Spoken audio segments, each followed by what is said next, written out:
नमस्कार मित्रों, न्याय मित्र भारत की बात में आप सबका हृदय से स्वागत।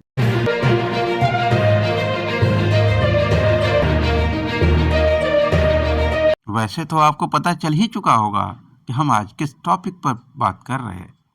विकास की साइकिल पर अखिलेश यादव। कब और कैसे, कहां से शुरू हुई ये कहानी, आइए विस्तार से जानते हैं एक एक बात। नेताजी नहीं रहे तो अब छोटे नेताजी आदरणीय अखिलेश यादव जी। अखिलेश यादव जी का जन्म 1 जुलाई 1973 को हुआ। एक भारतीय राजनैतिक समाजवादी परिवार के अंदर उन्होंने जन्म लिया। उनके पिता का नाम था माननीय मुलायम सिंह यादव, भूतपूर्व मुख्यमंत्री और रक्षा मंत्री।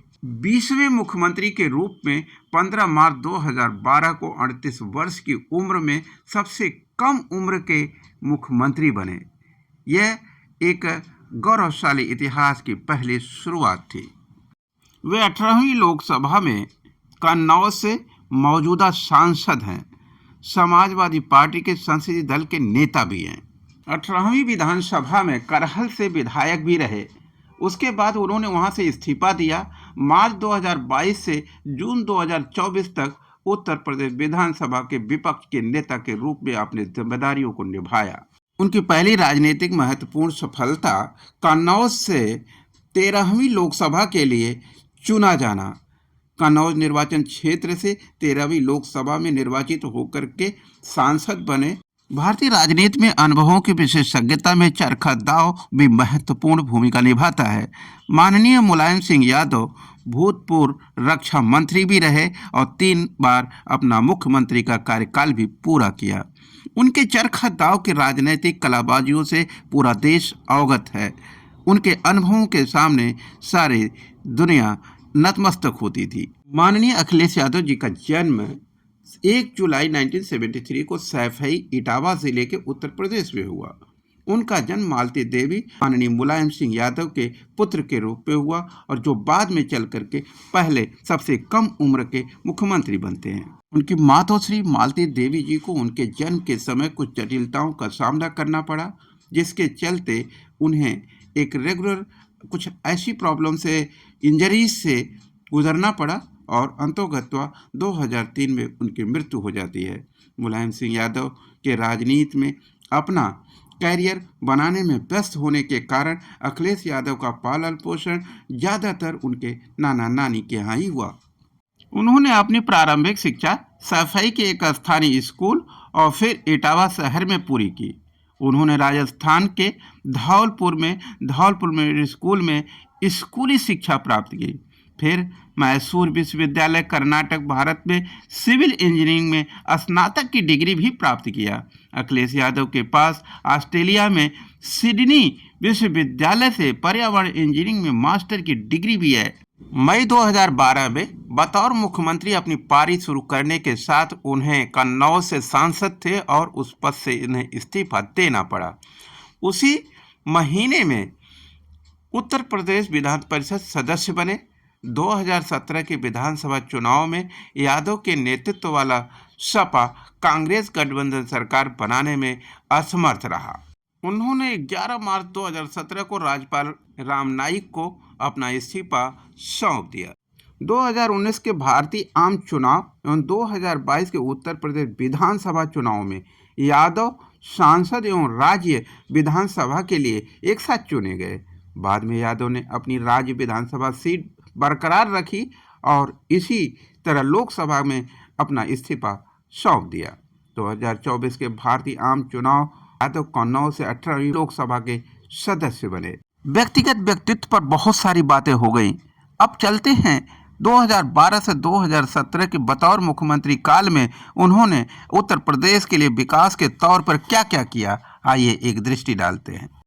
अखिलेश जी की उपलब्धियों में जो एक्सप्रेस वे का निर्माण कार्य रहा और उसकी आधुनिकता की पराकाष्ठा रही, जो आज भी लोगों के लिए एक चैलेंज है।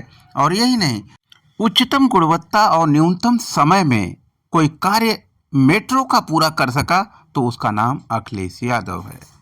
भारत में सबसे आधुनिक और सबसे लंबा एक्सप्रेसवे आगरा लखनऊ एक्सप्रेसवे पूरा हुआ और उसका उद्घाटन भी किया गया। यादव ने यूपी 100 पुलिस सेवा भी शुरू की। महिला पावर लाइन 1090 शुरू की। यही नहीं रुका उन्होंने, 108 एम्बुलेंस सेवा जिसकी सबसे अधिक चर्चा हुई। उनकी सरकार की ढांचागत उपलब्धियों में लखनऊ मेट्रो ट्रेन रही और उसके बाद लखनऊ अंतर्राष्ट्रीय इकाना स्टेडियम भी रहा, जो खेल की दुनिया में एक नया कदम था। जनेश्वर मिश्रा पार्क एशिया का सबसे बड़ा पार्क बना। जयप्रकाश नारायण अंतर्राष्ट्रीय संवहन केंद्र के साथ आईटी सिटी जैसे परियोजनाएं भी शामिल हुई। यही नहीं रुके, इसके बाद अगला पड़ा था बिजली क्षेत्र, जिसकी सबसे बड़ी आवश्यकता होती है समाज को, आम आदमी से लेकर खास आदमी तक। उन्होंने बिजली के क्षेत्र में तमाम यूनिटें लगाई जिससे बिजली की क्वांटिटी का उत्पादन बढ़ाया जा सके। 750 किसानों की शहादत के बाद भी एमएसपी की मांग आज भी अधूरी, मगर अखिलेश यादव ने किसानों के लिए बाजारों और मंडियों की स्थापना 6 लेन के साइडों में कर दिया था। लोहिया आवास योजना की बात हो या कन्या विद्या धन की बात हो, किसान एवं श्रमहित बीमा योजना, पेंशन योजना जैसी सामाजिक कल्याण योजनाओं की शुरुआत उन्होंने बखूबी किया। यही नहीं रुकते, वो बेरोजगारी भत्ता की भी बात किया।